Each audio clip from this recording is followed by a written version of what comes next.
Welcome to reality check. ప్రస్తుతం మనతో పాటు ఉన్నారు సిపిఐ రాష్ట్ర కార్యదర్శి రామకృష్ణ గారు. సార్ నమస్తే అండి. నమస్తే అమ్మా. సార్, ఏపీలో విశాఖ స్టీల్ ప్లాంట్ కి సంబంధించి ప్రైవేటీకరణ వైపు ప్రభుత్వం అడుగులు వేస్తుంది. మీరేం చెప్తారు? మీ అభిప్రాయం ఏంటి? ఈ విషయంలో కేంద్ర ప్రభుత్వం ముందు నుంచి కూడా ఒక స్పష్టమైన విధానంతో ఉంది. వారేమంటే ఏది ఏమైనా సరే దేశవ్యాప్తంగా ఉన్న పబ్లిక్ రంగ పరిశ్రమలన్నీ కూడా ప్రైవేట్ పరం చేయాలనేది వాళ్ళ ఐడియా. వారు ఆ రకంగానే వారు పావులు కదుపుతా ఉన్నారు. వారి చర్యలన్నీ కూడా అంటే ముందుకు పోతారు. కానీ రాష్ట్రంలో అధికారంలో ఉన్న చంద్రబాబు నాయుడు ప్రభుత్వము, పవన్ కళ్యాణ్ గారు వారు చెప్తున్నది ఏమంటే ఎట్టి పరిస్థితుల్లో కూడా విశాఖ స్టీల్ ఫ్యాక్టరీని ప్రైవేట్ పరం కానివ్వము, మేము దాన్ని ఆదుకుంటాము, తర్వాత మేము కేంద్ర ప్రభుత్వం పైన ఒత్తిడి వేస్తామని చెప్పారు. చంద్రబాబు నాయుడు గారు ప్రతిపక్షంలో ఉన్నప్పుడు ఇంకో మాటకు చాలా గట్టిగా చెప్పింది ఏమంటే అవసరమైతే మా పార్టీ ప్రజాప్రతినిధులందరూ కూడా మేము మా పదవులకు రాజీనామా చేస్తాము అన్నాడు.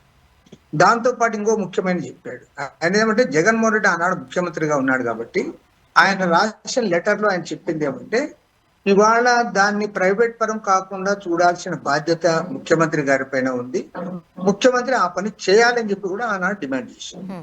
మరి ఇవాళ చంద్రబాబు నాయుడు గారిని మేము ఎదురు అడుగుతున్నాం, మీరు అధికారంలో కూర్చున్న తర్వాత ఏం చెప్పారు?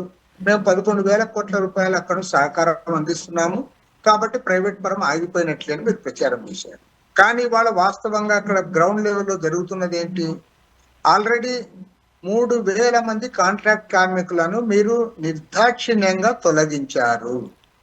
మరో 1,400 మంది పర్మనెంట్ కార్మికులకు మార్చి నెలలోనే మీరు విఆర్ఎస్ ఇచ్చి పంపించారు. విఆర్ఎస్ ఇచ్చారు, మీరు వాళ్ళని ఇళ్ళకి పంపారు ఆల్రెడీ. ఇవాళ మళ్ళీ మీరు ఏం చేస్తున్నారంటే 1,017 మంది పర్మనెంట్ ఉద్యోగస్తుల లిస్టు తయారు చేశారు. ఆ లిస్టులో ఉన్న వాళ్ళందరికీ కూడా విఆర్ఎస్ ఇచ్చి పంపించడానికి అక్కడ ప్రయత్నాలు జరుగుతున్నాయి. వీటన్నిటికంటే ప్రమాదకరమైంది ఏమంటే ఇవాళ 32 డిపార్ట్మెంట్స్ ఏవైతే ఉన్నాయో ఆ డిపార్ట్మెంట్స్, కీలకమైన డిపార్ట్మెంట్స్ అన్ని కూడా ప్రైవేట్ పరం చేస్తా ఉన్నారు. విశాఖ స్టీల్ ఫ్యాక్టరీ పబ్లిక్ రంగ పరిశ్రమను ప్రైవేట్ పరం చేయడానికి మీరు నేరుగా మొత్తం ఫ్యాక్టరీని ఇస్తే కుదరదు కాబట్టి ప్రజలు వ్యతిరేకిస్తున్నారు కాబట్టి మీరు దొంగదారిని ఈ పని చేస్తా ఉన్నారు. పక్కాగా మోసం చేస్తా ఉన్నారు ప్రజలు. ఎందుకంటే మీరు ప్రైవేట్ పరం కాలేదని ఒక పక్క ప్రచారం చేసుకోండి, ఒక పక్కేమో ఉద్యోగస్తులు తొలగిస్తూ, మరోవైపు ఏమో మీరు ప్రైవేట్ పరం చేస్తూ డిపార్ట్మెంట్స్ని, ఇంకా విశాఖ ఫ్యాక్టరీ ఉన్నట్ల మీరు సమాధానం చెప్తారు. దీనికంటే సిగ్గు చేయటైన విషయం మరొకటి ఏమంటే కేంద్ర మంత్రి, మన రాష్ట్రానికి చెందిన కేంద్ర మంత్రి ఆధ్వర్యంలో తెలుగుదేశం పార్టీ పార్లమెంట్ సభ్యులు స్టీల్ ఫ్యాక్టరీ దగ్గర పోయి ఢిల్లీలో వారు ఏమడుగుతున్నారంటే విశాఖ ఉక్కు ఫ్యాక్టరీ గురించి మాట్లాడకుండా, విశాఖ ఉక్కు ఫ్యాక్టరీ క్యాపిటల్ మైన్స్ కావాలని కోరడంలే, దీనికి ఇంకా ఇతరత్ర సహాయం కోరకుండా వారు కోరుతుంది ఏమంటే మిట్టలు ఏర్పాటు చేస్తున్న ఫ్యాక్టరీకి క్యాపిటల్ మైన్స్ ఇవ్వండి, పర్మిషన్స్ ఇవ్వండి అని ఇవాళ కేంద్ర మంత్రి పైన ఒత్తిడి తెస్తా ఉన్నారు. అంటే ఇంతకంటే సిగ్గు చేయటైన విషయం ఇంకోటి ఉంది అని నేను అడుగుతా ఉన్నాను. మీరు విశాఖ ఉక్కు ఫ్యాక్టరీని కాపాడడానికి ఉన్నారా, లేక మిట్టల్ ఫ్యాక్టరీని ఏర్పాటు చేయడానికి ఆయన వందిమాగదులుగా తయారయ్యారు? మరో మాటలు చెప్పాలంటే మిట్టల్ తరఫున మీరు వకాల్తా పుచ్చుకొని ఒక తైనాతీల మాదిరి వాడు వ్యవహరిస్తా ఉన్నారు మన రాష్ట్ర పార్లమెంట్ సభ్యులు. మీకు రాష్ట్ర ప్రజలు ఓట్లేసి గెలిపించాడా, లేకపోతే మిట్టల్ ఏమన్నా మిమ్మల్ని నామినేట్ చేశాడని నేను అడుగుతాను. కాబట్టి ఏమంటే నేను ఖచ్చితంగా ఈ విషయంలో స్పష్టమైన చెప్పగలను. అదేంటంటే విశాఖ ఉక్కు ఫ్యాక్టరీ ప్రైవేట్ పరం అయితే మాత్రం ఇవాళ అధికారంలో ఉన్న అధికార పార్టీల నాయకులందరూ కూడా మీరు చరిత్రహీనులుగా మిగిలిపోతారు. తెలుగు జాతి మిమ్మల్ని క్షమించదు. కాబట్టి ఇప్పటికైనా మేల్కొనమని చెప్పి ప్రభుత్వాన్ని హెచ్చరిస్తారు. సార్, ఇప్పుడు ఇన్ని రకాలుగా రాజకీయ నేతలు మాట్లాడుతూ ఉన్నప్పటికీ ఇప్పటికీ 42 యూనిట్స్కి టెండర్స్కి నోటిఫికేషన్ వేసినట్టుగా మొన్న విశాఖ స్టీల్ ప్లాంట్కి సంబంధించిన కొంతమంది నేతలతో మనం మాట్లాడాం. వాళ్ళు క్లియర్ కట్గా చెబుతున్నారు విభాగాలకు అంటే నోటిఫికేషన్స్ పడ్డాయి, టెండర్స్కి పిలుస్తున్నారు అని. ఎలా చూడాలి? ఇవాళ వాళ్ళు చాలా క్లారిటీతో ఉన్నారు. వాళ్ళు ఏమంటే నేరుగా విశాఖ స్టీల్ ఫ్యాక్టరీ ప్రైవేట్ వాళ్ళకి అప్పచెప్తే ప్రజల్లో వ్యతిరేకత వస్తుంది కాబట్టి దశల వారీగా దీన్ని ప్రైవేట్ అప్పచెప్పాలి. దశల వారీగా ప్రైవేట్ అప్పచెప్పాలంటే ఏం చేయాలి? ముందు ఉద్యోగస్తులు తగ్గిస్తూ పోవాలి, తర్వాత ఉత్పత్తి తగ్గించాలి, తర్వాత డిపార్ట్మెంట్స్ 1 by 1 అన్ని కూడా ప్రైవేట్ అప్పచెప్పాలి. ఆ రకంగా తమ అజెండా ఏదైతే ఉందో ప్రైవేటైజేషన్ అజెండా అమలు చేయాలని చెప్పి కేంద్ర ప్రభుత్వం పూనుకుంది. దానికి తెలుసో తెలియకో అని కూడా చెప్పలేను, గ్యారంటీ తెలిసి ఉండి కూడా మన రాష్ట్ర ప్రభుత్వం సహకరిస్తా ఉంది. వీళ్ళకి తెలుసు విషయం, ఎస్ సార్. చాలా క్లియర్ గా కనపడతా ఉంది ప్రైవేటైజేషన్ జరుగుతూ ఉందని. కాబట్టి ఏం చేశారంటే విశాఖ స్టీల్ గురించి ఇప్పుడు మాట్లాడకుండా మిట్టల్ స్టీల్ ఫ్యాక్టరీ గురించి మాట్లాడుతున్నారు. Mittal steel factory capital mines కావాలని పోతా ఉన్నారు. దానికి పర్మిషన్స్ ఇవ్వని ఎందుకు పోతున్నారు? కారణం ఏంటంటే వీళ్ళకి కూడా అర్థమైంది, విశాఖ స్టీల్ ఫ్యాక్టరీ ఆగదు, ఇది ప్రైవేట్ పరం అవుతా ఉంది, ఇది పూర్తి స్థాయి ఉత్పత్తి ఉండదు. ఎందుకంటే విశాఖ స్టీల్ అంటే ఒక బ్రాండ్ ఇమేజ్. అలాంటి విశాఖ స్టీల్ నిలబెట్టాల్సింది పోయి మొన్నటి వరకేం బాగా ఊదారు. మేము 11,000 కోట్లు తెచ్చాం, చూశారా మేము ప్రైవేటైజేషన్ కాకుండా ఆపామని చెప్పారు. మరి ఇవాళ డిపార్ట్మెంట్స్ అని ప్రైవేట్ పరం చేస్తా ఉంటే ఎందుకు మాట్లాడడంలే? మరి కేంద్రం నిజంగానే భారీగా నిధులు ఇచ్చినప్పుడు ఎందుకు ప్రైవేటీకరణ దిశగా ప్రభుత్వం అడుగులు వేస్తుంది అని అనుకోవాలి? ఆ రోజు ఆ మాట చెప్పిన నేతలు ఇప్పుడు ఎందుకు స్పందించట్లేదు? యూనియన్లు ఆ రోజే చెప్పాయి, అయ్యా 11,000 కోట్ల రూపాయలు ఏదైతే మీరు ఇస్తున్నారో దానితో సమస్య పరిష్కారం కాదు. ఎందుకంటే ఆల్రెడీ అరియర్స్ అవన్నీ కూడా చెల్లించాల్సినవి ఉన్నాయి. ఈ 11,000 కోట్లలో దాదాపు ఎక్కువ భాగం మళ్ళీ వాళ్ళకి చెల్లించడానికే సరిపోయింది. కాబట్టి అంటే విశాఖ స్టీల్ ఫ్యాక్టరీ ప్రైవేట్ పరం కాకుండా పబ్లిక్ రంగంలో కొనసాగాలంటే దానికి క్యాపిటల్ మైన్స్ ఇవ్వాలి, లేదంటే సెయిల్ లేక్ విలీనం చేయాలి. సెయిల్ ఆధ్వర్యంలో విలీనం చేస్తారంటే అది నడుస్తూ పోతుంది. అట్లా కాకుండా వీళ్ళు ఏం చేస్తా ఉన్నారు, 11,000 కోట్ల రూపాయలు ఇచ్చారు, తర్వాత అరియర్స్ పేరు వాళ్ళకి రావాల్సిన డబ్బుల పేరుతో దాన్ని వెనక్కు తీసుకున్నారు, తర్వాత ఇక్కడ ఉద్యోగస్తులు తగ్గించారు, మరోవైపు ప్రైవేటైజేషన్ ప్రక్రియ ప్రారంభించారు. 1 by 1 డిపార్ట్మెంట్స్ అన్ని కూడా ఇవాళ ఇస్తున్నారు. రేపు ఆగస్టు 10వ తేదీ నాడు ఇవాళ ఏవైతే బిడ్డర్స్ ఉన్నారో అవన్నీ కూడా బాక్సులు ఓపెన్ చేస్తే అవన్నీ కూడా అప్పచెప్పబోతా ఉన్నారు. కాబట్టి ఏమంటే ఆగస్టు 10 తర్వాత 32 డిపార్ట్మెంట్లు ప్రైవేట్ పరమైన తర్వాత విశాఖ స్టీల్ తనకున్న ప్రత్యేక ప్రతిపత్తిని కోల్పోతుంది. పబ్లిక్ రంగ పరిశ్రమ నామమాత్రంగా ఉంటుంది. డిపార్ట్మెంట్లు అంతా కూడా ప్రైవేట్ వాళ్ళ జోక్యం ఉంటుంది. వాళ్లే ఉద్యోగస్తులు నియమించుకుంటారు, వాళ్లే రన్ చేస్తారు. కాబట్టి ఏమంటే పేరుకి పైన విశాఖ స్టీల్ అనేది కనపడుతుంది. పబ్లిక్ రంగ పరిశ్రమను మనం మోసపోతూ ఉంటాము, కింద స్థాయిలో మాత్రం ప్రైవేటు వ్యక్తులతో జరుగుతాం. సో ఇంతే జరుగుతున్నా ఆ రోజు పవన్ కళ్యాణ్ గారు అంటే అధికారంలో లేనప్పుడు ఈ విశాఖ ప్రైవేటీకరణకు సంబంధించి వాళ్ళతో పాటు కూర్చున్నారు, మాట్లాడారు. ఎట్టి పరిస్థితుల్లోనూ దీన్ని ప్రైవేటైజేషన్ విధంగా అడుగు వెయ్యనివ్వము అని అన్నారు. బట్ ఇప్పుడు ఎందుకు మాట్లాడట్లేదు? పవన్ కళ్యాణ్ గారు మాట్లాడేది ఏనాడో మానేశాడు. ఆయన ప్రతిపక్షంలో ఉన్నప్పుడు మాట్లాడాడు, గట్టిగా కూడా మాట్లాడాడు, చాలా సంతోషము. కానీ ఒక్కసారి అధికారానికి వచ్చిన తర్వాత మొదటి 3 నెలల పాటు మాట్లాడాడు. నేను మీకు ఉదాహరణ చెప్పమంటే, అక్రమ రవాణా బియ్యం జరుగుతూ ఉంది, స్మగ్లింగ్ జరుగుతుందని చెప్పి కాకినాడ పోర్టు పోయి సీజ్ ద షిప్ అన్నాడు. మరి వైఎస్ఆర్ కాంగ్రెస్ పార్టీ ఎమ్మెల్యేల వల్లనే జరుగుతుంది అన్నాడు. మరి ఇవాళ వైఎస్ఆర్ కాంగ్రెస్ పార్టీ అధికారంలో లేదు కదా, మీ ఎమ్మెల్యేలే ఉన్నారు కదా, తెలుగుదేశం ఎమ్మెల్యేలే ఉన్నారు కదా.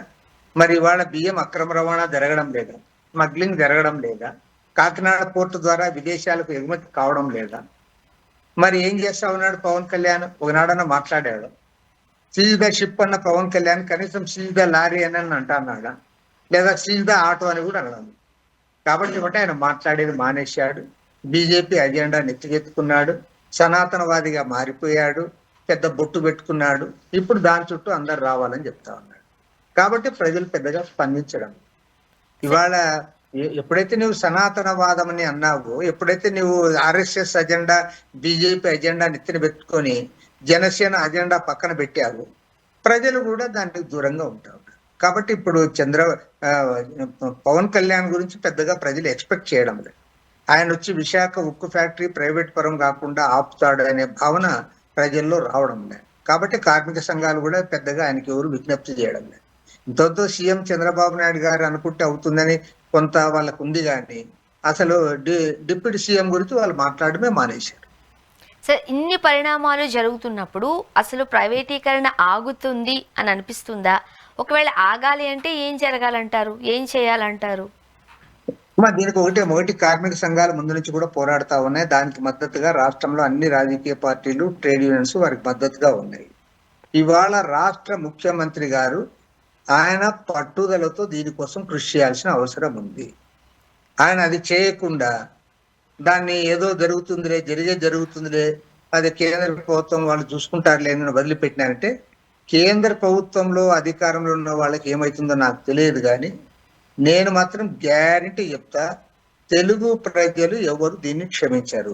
తెలుగు ప్రజలు అంటే ఓన్లీ ఆంధ్రప్రదేశ్ లో ఉన్న ప్రజలే కాదు, ప్రపంచవ్యాప్తంగా ఉన్న తెలుగు ప్రజలు కూడా క్షమించారు. కారణం ఏమంటే, నాకు తెలిసినందుకు భారతదేశంలో 32 మంది ప్రాణాలు అర్పించి పోరాడి సాధించుకున్న ఏకైక ఫ్యాక్టరీ అది విశాఖ ఉక్కు ఫ్యాక్టరీ.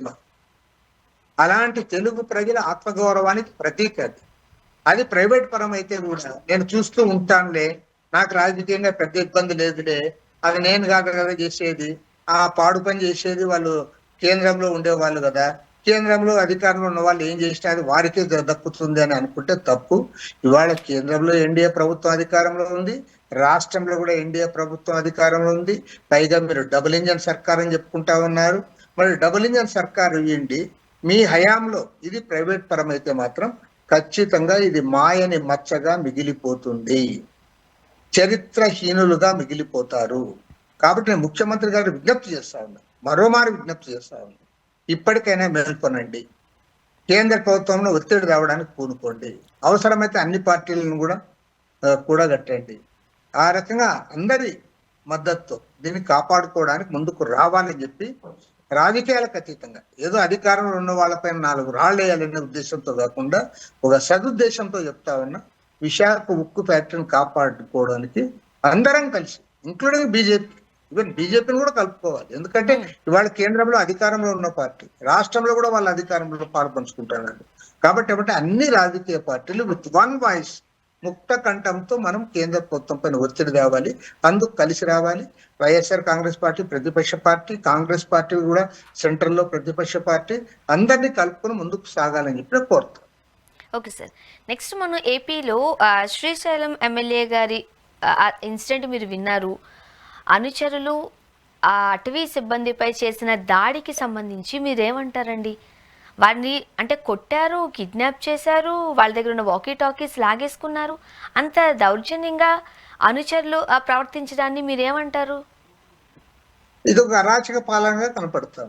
ఎందుకంటే ప్రభుత్వంలో పనిచేస్తున్న ఉద్యోగస్తుల పైన దాడి చేయడము, వాళ్ళ వాకీ టాకీలు లాక్కోవడము, వాళ్ళని కార్లు వేసుకొని తిప్పడము, బెదిరించడము, బ్లాక్మెయిల్ చేయడము, ఇవన్నీ చూస్తూ ఉంటే అసలు ఎమ్మెల్యేల పైన చంద్రబాబు నాయుడు గారికి పట్టుందా అనే ఒక అనుమానం కూడా వస్తుంది.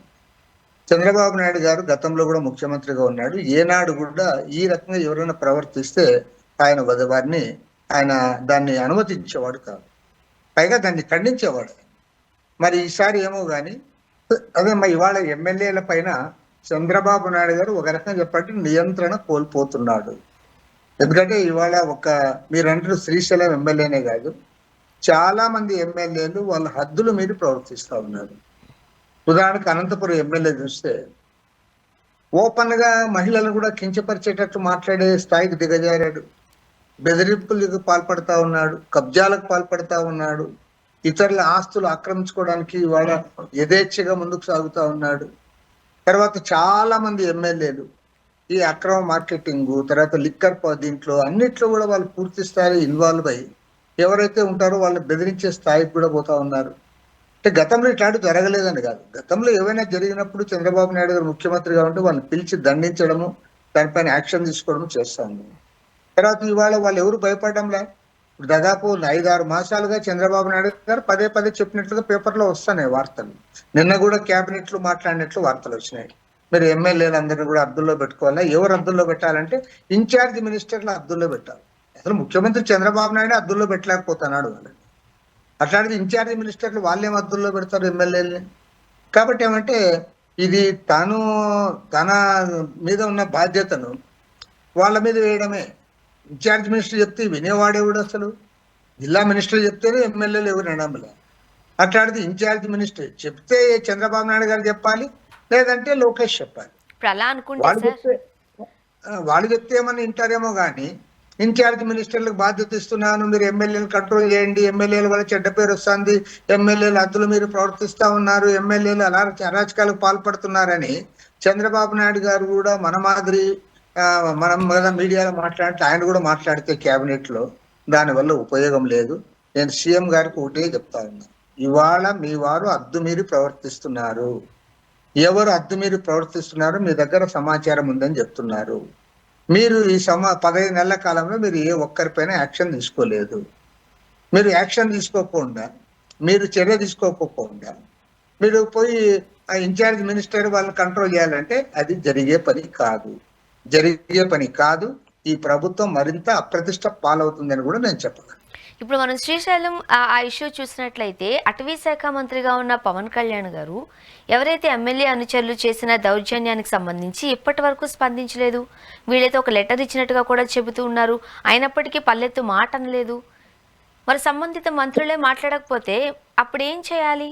వాళ్ళ గోడు ఎవరికి వినిపించుకోవాలి?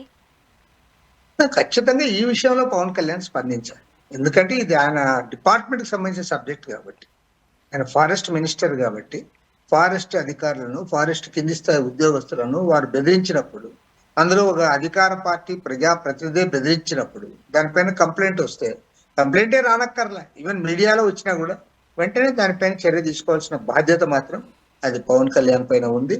ఆ రకంగా ఆయన స్పందించాలని చెప్పి కూడా కోరుతా ఉన్నాను.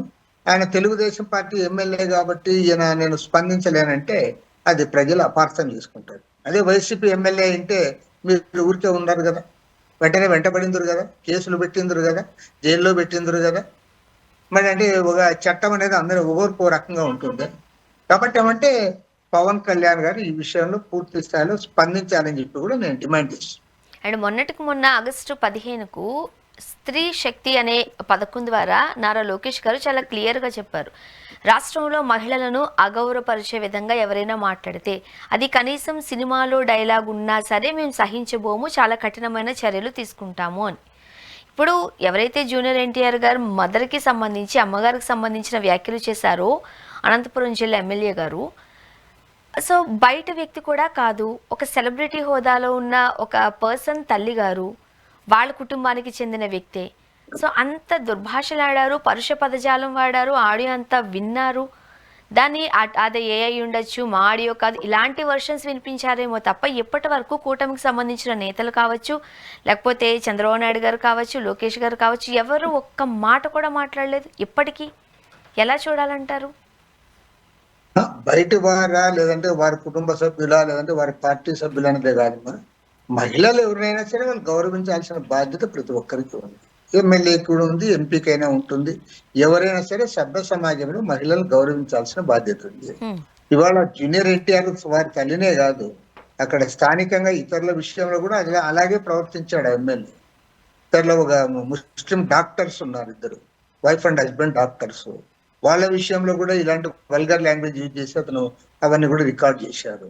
కాబట్టి ఏమంటే అది సరైన పద్ధతి కాదు. మళ్ళీ లోకేష్ నేను చెప్పేది ఏమంటే, నువ్వు యంగ్స్టర్, తర్వాత నువ్వు చాలా క్లియర్గా చెప్పావు, అందులో కూడా ఆగస్టు 15 నాడు చెప్పావు. మరి ఆనాడు ఒక పవిత్ర దినంగా భావించి నువ్వు చెప్పినప్పుడు దానికి కట్టుబడి ఉండాలి. మీ పార్టీ వాడా, ఎదుటి పార్టీ వాడా, ఏ పార్టీ వాడైనా సరే అది నిజంగా ఆ రోజు తెలుగుదేశం పార్టీ ప్రతిపక్షంలో ఉన్నప్పుడు ఆ రోజు వైఎస్ఆర్ కాంగ్రెస్ పార్టీ వాళ్ళు మాట్లాడితే దాన్ని అందరం కూడా ఖండించాం. ఇవాళ మీ పార్టీ వాళ్ళు మాట్లాడి మేము కూడా ఖండించాల్సిందే. కాబట్టి అంటే దీన్ని రాజకీయాలతో నిమిత్తం లేకుండా ఒక సామాజిక సమస్యగా, ఒక జెండర్ ఇష్యూగా చూసుకొని ప్రతి ఒక్కరు కూడా చర్యలు చేపట్టాలి, ఖండించాలని చెప్పి కూడా కోరుతాం. సార్, నెక్స్ట్ మనము వైస్ ప్రెసిడెంట్ ఎన్నికలకి సంబంధించి వెళితే ఎన్డీఏ అభ్యర్థికి జగన్మోహన్ రెడ్డి గారు మద్దతు తెలపడాన్ని మీరేమంటారు? జగన్మోహన్ రెడ్డి ఏమి చేయలేడు. జగన్మోహన్ రెడ్డి పార్టీ పెట్టినప్పటి నుంచి కూడా బీజేపీకి దాసుడుగా ఉంటాడు. ఆయన ఏనాడు కూడా బీజేపీని వ్యతిరేకించింది లేదు. పైగా నేను బొత్స సత్యనారాయణ గారు చెప్తారు, కాంగ్రెస్ వ్యతిరేక పార్టీగా మేము పుట్టాము అంటాడు. మీరు కాంగ్రెస్ వ్యతిరేకం కాదు, బీజేపీకి వ్యతిరేకం కాదు. మీరేమంటే ఇవాళ బీజేపీ సెంట్రల్లో అధికారంలో ఉంది కాబట్టి మీరు మొదటి నుంచి కూడా బీజేపీకి మద్దతు ఇస్తా ఉంటారు. మీరు సెక్యులర్ పార్టీ అంటారు, తర్వాత మేము ఎన్డీఏకి దూరం అంటారు, వాళ్ళతో కలిసి ఎన్నికల్లో పోటీ చేయమంటారు. కానీ నేను మిమ్మల్ని అడుగుతా ఉన్నా, ఈ 11 సంవత్సరాల కాలంలో ఏనాడైనా ఒక్క అంశం విషయంలోనైనా మీరు బీజేపీని వ్యతిరేకించారా? మోడీ దుర్మార్గాలను వ్యతిరేకించారా? మీరేం వ్యతిరేకించడంలే. కాబట్టి ఏమంటే మీరు ఇదంతా ఎక్స్పెక్టెడే. వాళ్ళు వేరే లైన్ లో ఉంటారని మేమైతే ఎప్పుడు అనుకోలేదు. వాళ్ళకి పైగా వీళ్ళు కేసుల్లో దీంట్లో ఉన్నారు కాబట్టి కేంద్ర ప్రభుత్వం యొక్క సహకారం కూడా అవసరం కాబట్టి వాళ్ళకి లొంగిపోయి ఆ పని చేస్తా ఉన్నారు. అంతే తప్ప వీళ్ళేదో మద్దతుత్వ పార్టీనో లేదంటే వాళ్ళ ఐడియాలజీని వీళ్ళంతా షేర్ చేసే వాళ్ళనే కాదు. వీళ్ళు క్లియర్ కట్ గా ఒక స్టాండ్ తీసుకున్నారు. కేంద్రంలో బీజేపీ, ఎన్డీఏ, అదే విధంగా మోడీ గవర్నమెంట్ ఉంది కాబట్టి దానితో సఖ్యతగా ఉండాలి. రాష్ట్రానికి వచ్చేలోగా ప్రతి ఒక్కరికి తెలుసు, ఈరోజు కేంద్రంలో ఎన్డీఏ గవర్నమెంట్ ఉంది, రాష్ట్రంలో ఎన్డీఏ గవర్నమెంట్ ఉంది. అంతేకాకుండా ఇవాళ ఏదైతే చంద్రబాబు నాయుడు గారు ఉన్నారో తెలుగుదేశం పార్టీ, జేడీయూ పార్టీ, రెండు పార్టీల మద్దతే కీలకమైన మద్దతు ఇవాళ మోడీ సర్కార్కి. వారి ఎన్డీఏ వాళ్ళు నువ్వు డబుల్ ఇంజన్ సర్కార్తో ఫైట్ చేసేవాడివి, నువ్వు ఎన్డీఏ కూటమికి మద్దతు ఎట్లిస్తావు? కాబట్టి అంటే జగన్మోహన్ రెడ్డి గారు ప్రజలకు సంజాయిషి ఇవ్వాలని చెప్పి కూడా నేను కోరుతాను. అండ్ మరోపక్క కాంగ్రెస్ పార్టీ బీసీ జపం చేస్తోంది, తెలిసిన విషయమే. బట్ ఇక్కడికి వచ్చేసరికి రెడ్డి సామాజిక వర్గానికి చెందిన అభ్యర్థిని నిలబెట్టడం ఎట్లా చూడాలి? ఇక్కడ కాంగ్రెస్ పార్టీ స్టాండ్ ఏమై ఉంటుందంటారు? ఇప్పుడు బీసీ జపం చేయడం కాదు, బీసీ వాళ్ళ జనాభా విషయంలో జనగణన జరగాలని కోరారు. వారికి కూడా ప్రాధాన్యత ఇవ్వాలి, వారికి కూడా న్యాయం జరగాలన్నారు. అంతేగాని మేము రెడ్లకు వ్యతిరేకం, కమ్మలకు వ్యతిరేకం, అగ్రకులాలకు వ్యతిరేకం కాంగ్రెస్ పార్టీ ఎక్కడా చెప్పలేదు. అంతే బీసీ జపం చేసిన బీసీకి ఒక ఇష్యూలో బీసీకి సామాజిక న్యాయం జరగాలి, దళితులకు సామాజిక న్యాయం జరగాలి, మైనార్టీలకు అన్యాయం జరగకూడదని చెప్తే అది అగ్రకులాలకు వ్యతిరేకమని కాదు కదా. కాబట్టి అది చెప్పారు కాబట్టి ఇంకా అగ్రకులాలను ఎవరిని ఏ పోస్ట్కి పోటీ పెట్టకూడదని అంటే అది కరెక్ట్ కాదు. అట్లంటే ఇంకా తెలంగాణ ముఖ్యమంత్రి రేవంత్ రెడ్డి రెడ్డి కాదా? మీ ప్రకారం అయితే ఇంకా రెడ్డిని ముఖ్యమంత్రి కూడా చేయకూడదు. అట్లా అది కాదు. సామాజిక న్యాయం కొరకు బీసీ విషయంలో జనగణన జరగాలని కాంగ్రెస్ పార్టీ నేషనల్ లెవెల్లో ఒక స్టాండ్ తీసుకుంది. ఆ స్టాండ్కి అనుగుణంగా తెలంగాణ గవర్నమెంట్ బీసీ జనగణన చేసింది. దాన్ని ఆదర్శంగా తీసుకొని అన్ని రాష్ట్రాలు కూడా దాన్ని పాటించాలని వాడు చెప్తా ఉన్నారు. ఒక్క కాంగ్రెస్ పార్టీనే కాదు, అనేక రాజకీయ పార్టీలు, కమ్యూనిస్ట్ పార్టీలు కూడా బీసీ జనగణన జరగాలని చెప్పి మేము కోరుకుంటాం. మీరు కూడా ఇండియా కూటమికి మీ మద్దతు తెలిపారు. ఖచ్చితంగా మేమంతా ఇండియా అలయన్స్ పార్ట్నర్స్ కాబట్టి కమ్యూనిస్ట్ పార్టీలు, ప్రత్యేకించి సిపిఐ, సిపిఎం రెండు పార్టీలు కూడా ఇవాళ ఇండియా అలయన్స్ పార్ట్నర్స్ గా ఉన్నాయి. తర్వాత ఇండియాకు అలయన్స్ పార్ట్నర్స్ గా వైస్ ప్రెసిడెంట్ గా అభ్యర్థిని పెట్టాలన్నా వద్దా, లేదా ఒకవేళ పెట్టేటప్పుడు ఎవరిని నిర్ణయించాలనే విషయంలో కూడా వారందరితో సంప్రదించే జస్టిస్ సుదర్శన్ రెడ్డి గారి పేరు ప్రతిపాదించారు. కాబట్టి ఇవాళ సిపిఐగా, సిపిఎంగా వామపక్షాలు రెండు పార్టీలు కూడా మేము సుదర్శన్ రెడ్డి గారి అభ్యర్థిత్వాన్ని బలపరుస్తున్నాం. Okay, thank you sir Ramakrishna garu, మీ అభిప్రాయాలు పంచుకున్నారండి. Thank you very much. ఓకేనమ్మా, thank you sir. Thank you sir. ఇది వాళ్ళ రియాలిటీ చెక్. Stay tuned.